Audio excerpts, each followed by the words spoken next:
Happy New Year to all of the viewers of Millennium News 24 and welcome to Millennium Sports World. Today we have brought local and international sports stories including tennis, MMA, auto race, basketball, world soccer, cricket and some more sports news. So let's see what's waiting in today's sports world. At first, let's start with latest tennis story. Spanish superstar Rafael Nadal's first match back after a 12-month injury layoff ended in defeat when he and doubles partner Marc Lopez went down to Australian pair Jordan Thompson and Max Purcell on Sunday. The Australian duo were too consistent, winning their Brisbane International first round match 6-4, 6-4 on Pat Rafter Arena. Nadal looked sharp on court and appeared to have no issues with his movement after the long layoff for a hip problem. He takes to the singles court on Tuesday against former US Open champion Dominic Thiem of Austria. Now it's time for latest MMA story. Conor McGregor has a date for his comeback. The Notorious announced Sunday that he will fight Michael Chandler on June 29 at a UFC event in Las Vegas. According to McGregor, the bout will take place at 185 pounds. McGregor said on his social media announcement, "Ladies and gentlemen, a happy new year to you all. I would like to announce the return date for myself, the Notorious Conor McGregor. The greatest comeback of all time will take place in Las Vegas for International Fight Week, June the 29th, and the opponent Michael Chandler. And the weight, Mr. Chandler, 185 pounds. Shortly afterwards, Chandler reportedly told ESPN, "Here we go. Any weight is good with me." He has since addressed the announcement on social media. MMA Fighting's Damon Martin confirmed the matchup with Chandler's team as well as the assertion that Chandler will fight McGregor at any weight. The UFC is yet to officially announce a bout for McGregor or Chandler, nor has an event been announced for June 29. However, McGregor's supposed return date would fall in the time range when the UFC typically hosts International Fight Week. Now we will have latest soccer stories. He will turn 39 next February, approaching an age even long before which athletes are removed from their peak. Cristiano Ronaldo does not seem to be stopping anytime soon. A perennial defier of odds and age, Portuguese superstar Ronaldo finished 2023 as the top goal scorer in the world for club and country, beating Harry Kane, Kylian Mbappe and Erling Haaland as the 38-year-old netted for the 54th time in Al Nassr's 4-1 win over Al Taoun in the Saudi Pro League on Saturday. Mbappe and Kane have scored 52 goals each for club and country, while Manchester City goal machine Haaland ended the year with 50 goals in total. This is the fifth time that Ronaldo ended the year as the top scorer, overtaking Lionel Messi to be the player who has done it the most times since the turn of the millennium. Previously, Ronaldo finished 2011 with 60 goals, 2013 with 69 goals, 2014 with 61 goals and 2015 57 goals as the top scorer. Also, it was the 8th time Ronaldo scored 50-plus goals in a calendar year. He scored 50-plus goals in the following years: 2011, 2012, 2013, 2014, 2015, 2016, 2017, 2023. Only Messi 9 times has scored 50-plus goals in a calendar year, more times than his Portuguese arch-rival. The Turkish Football Federation and the two teams who returned to Istanbul on Saturday after Friday's postponed match said the decision was made because of some problems in the event's organization.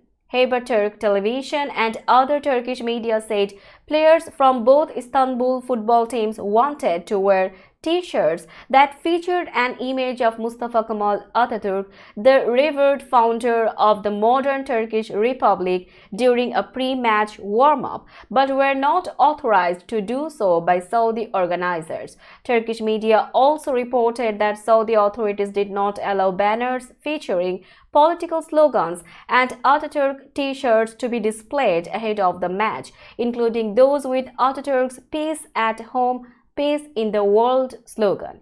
The clubs refused to play in the final at the King Saud University venue, which is also known as Al Awal Park Stadium. The organizers said that the cancellation was the result of the teams not adhering to match regulations. Erik ten Hag slammed his Manchester United flops after Saturday's dismal 2-1 defeat at Nottingham Forest, condemned the troubled club to their worst start to a season since 1930. Ten Hag accused his players of lacking energy and motivation during an awful first-half display in which they mustered just one shot. It got even worse for the beleaguered United boss after the interval as Nicolas Dominguez put struggling Forest ahead.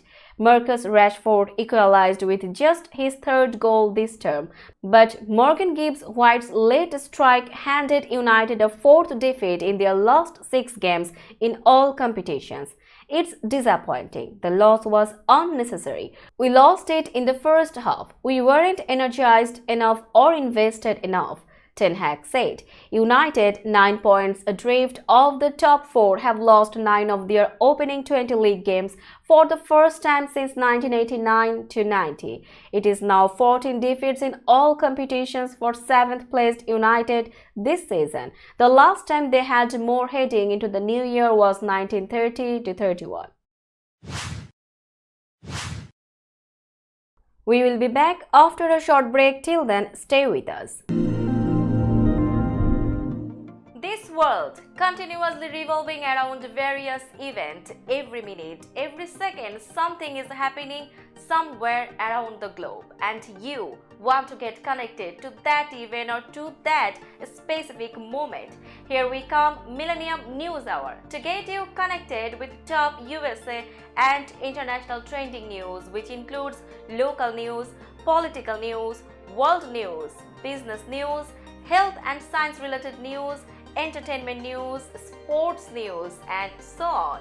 Millennium News 24 is transmitted and available to be watched free for all at TVs such as Sony, Samsung, LG, Roku TV, Amazon TV, and Apple TV, and also in all European countries and Australia, available with Sky Network, Worldwide Jago TV, Radiant IPTV, Worldwide Jago BD Network, and Horizon Satellite globally. Stay connected with Millennium News Hour to get the world news on your fist.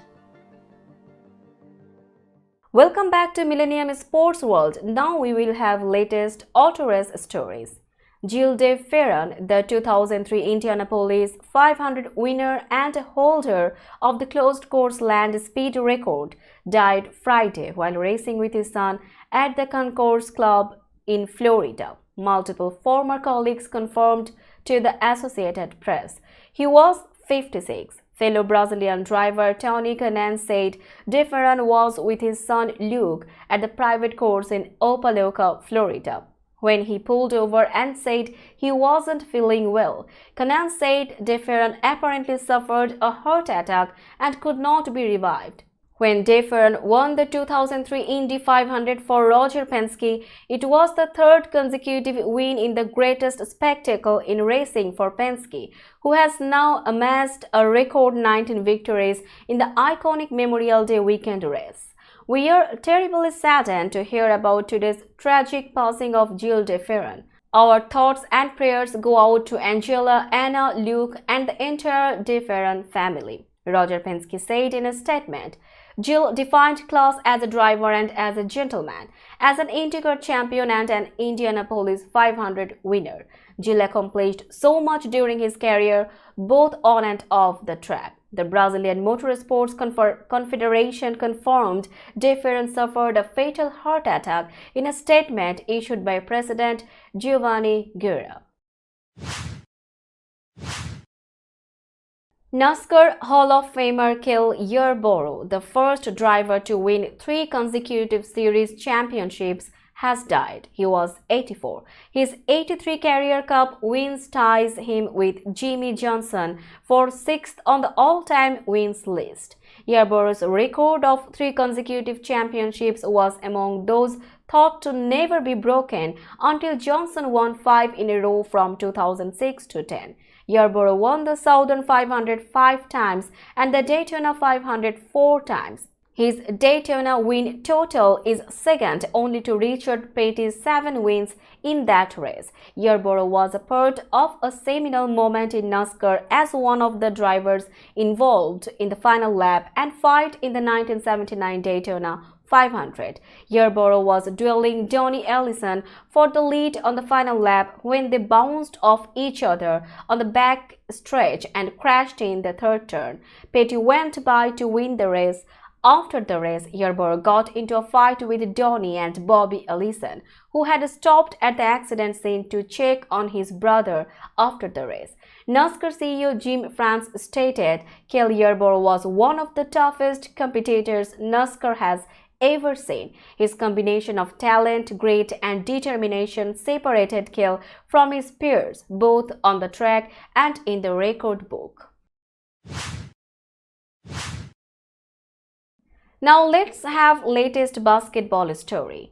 The Detroit Pistons ended their NBA record-tying losing streak at 28 games with a 129-127 victory over the short-handed Toronto Raptors on Saturday night, as Cade Cunningham had 30 points and 12 assists. The Pistons, who hadn't won since October 28, matched the Philadelphia 76ers record of 28, split over the 2014-15 and 2015-16 seasons. They finished one shy of the record for the 4 major American and Canadian leagues set by the Chicago Cardinals during World War II.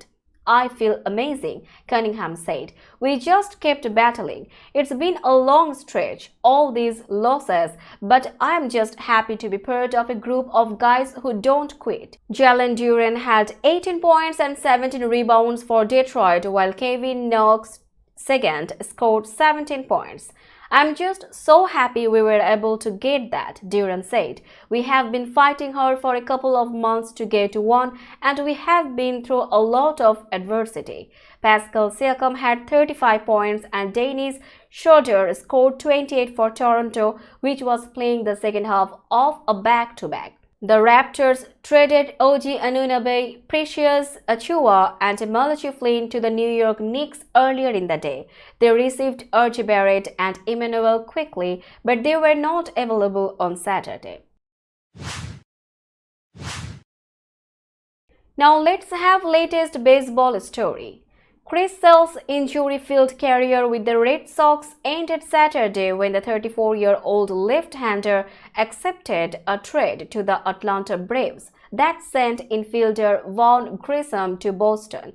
Boston also is giving cash to the Braves, covering a portion of the $27.5 million salary the 7-time All-Star is owed in 2024, the final guaranteed season of $160 million 6-year contract. That 2024 salary includes $10 million deferred until June 30, 2039. Sale was acquired by Boston from the Chicago White Sox in December 2016. He has made 9 trips to the disabled and injured lists with the Red Sox, mostly due to shoulder and elbow ailments. He had Tommy John surgery on March 30, 2020 and returned to a big league mound on August 14, 2021. He was 6'5" with a 4.30 ERA in 20 starts and 102 2/3 innings last season. The last few years, he's obviously had some IL time, Braves general manager Alex Anthopoulos said. "You can't run from that, you realize that, but we feel like this is the first normal offseason he will have had in a long time. But at the same time, look, he's coming off 100 innings pitched last year." Sale helped the Red Sox to a World Series title in 2018 but has made just 56 starts in the last 4 years, going 17-18 with a 4.86 ERA. He had 400 strikeouts and 79 walks in 298 one-third innings. Frankie Montas and the Cincinnati Reds have agreed to a $16 million one-year contract, a person familiar with the negotiations told the Associated Press, a deal that gives the 30-year-old right-hander a chance to revive his career after an injury-decimated spell with the New York Yankees. The person spoke to the AP on condition of anonymity Saturday because the agreement was subject to a successful physical. The agreement was first reported by the New York Post. Montas was acquired by the Yankees from Oakland with reliever Lou Trevino on August 1, 2022 for 4 prospects. Montas went 1-3 with a 6.35 ERA in 8 starts with New York that year, later admitting he wasn't healthy. He had labrum surgery on February 21 with Los Angeles Dodgers head team physician Dr. Neil Atrashe and made his only big league appearance of the year on September 30. On the next to last day of the season, Montas retired 4 hitters while allowing 2 hits and a walk to get the win in a 5-2 victory at Kansas City. Montas is 37-35 with a 3.90 ERA in 99 starts and 31 relief appearances for the Chicago White Sox, Oakland and the Yankees. He had a $7.5 million salary last season in his last year of arbitration eligibility. We will be back after a short break. Till then, stay with us. This world continuously revolving around various events. Every minute, every second, something is happening somewhere around the globe, and you want to get connected to that event or to that specific moment. Here we come, Millennium News Hour, to get you connected with top USA and international trending news, which includes local news, political news, world news, business news, health and science related news, entertainment news, sports news, and so on. Millennium News 24 is transmitted and available to be watched free for all at TVs such as Sony, Samsung, LG, Roku TV, Amazon TV and Apple TV, and also in all European countries and Australia, available with Sky Network, Worldwide Jago TV, Radiant IPTV, Worldwide Jago BT Network and Horizon Satellite globally. Stay connected with Millennium News Hour to get the world news on your fist. Welcome back to Millennium Sports World. Now we will have latest cricket stories. A court in Nepal has found the country's highest profile cricketer Sandeep Lamichhane guilty of raping an 18-year-old woman and has fixed January 10 for his sentencing. The judgment was announced after a repeatedly delayed trial that had left him free to continue his sporting career. The 23-year-old has been the face of cricket in Nepal and was the only player from the country to take part in prominent 2020 leagues across the world. He was suspended as Nepal's captain last year and taken into custody after police issued an arrest warrant for him over the assault in 2022. He was later released on bail. Lamichhane could face up to 10 years in jail. His lawyer said he would appeal the verdict to a higher court. "We did not expect this judgment. We are frustrated," lawyer Sabita Bhandari Baral told the Reuters news agency about Friday's verdict by the Kathmandu District Court. "We will definitely appeal." District Court official Ramu Sharma confirmed the verdict. When authorities issued an arrest warrant, Lamichhane initially failed to return from Jamaica, where he was playing in the Caribbean Premier League. He was dismissed as national captain and arrested last year, but Nepal lifted his playing ban after he was freed on bail. This allowed him to remain in the national team, including for the World Cup qualifiers and September's Asia Cup. South Africa have named their 14-player test squad for the tour of New Zealand in January, with a new captain to lead a rookie squad.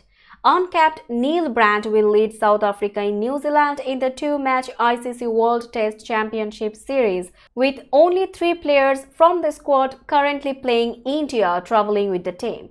The 27-year-old Brandt has played 51 first-class matches, scoring 2,906 runs at an average of 39.27 and has 72 wickets with his slow left-arm orthodox spin. The changes come owing to a clash with the SA20, the T20 franchise tournament conducted by South Africa in January, where most of the contracted test players will play.